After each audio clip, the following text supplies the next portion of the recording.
Hello guys, welcome back to the channel. In this today's tutorial, I'm going to show you how to share Google Sheets with other users or how to give you or edit access to anyone. Okay, first of all, open your Google Sheets application on your phone. Then you're going to select a file you want to share to other users. And I'm going to go with this file, so we can tap on this three dots button on the file. Then we're going to select manage access right here.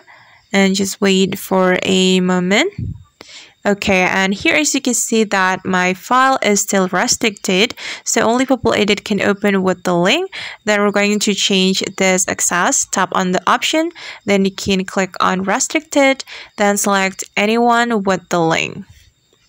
Okay, and you can select the type of the access you want to give to your friends or other users on Google Sheets. You can select viewer, editor, commenter, and it's up to you. And for example, I'm going to give edit access to other users. So I'm going to click on editor.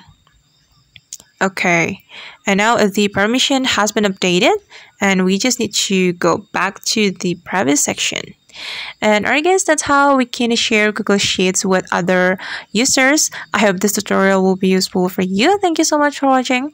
And if you found this tutorial helpful, don't forget to hit the like button, leave your comments, and also subscribe to this channel. See you in the next video.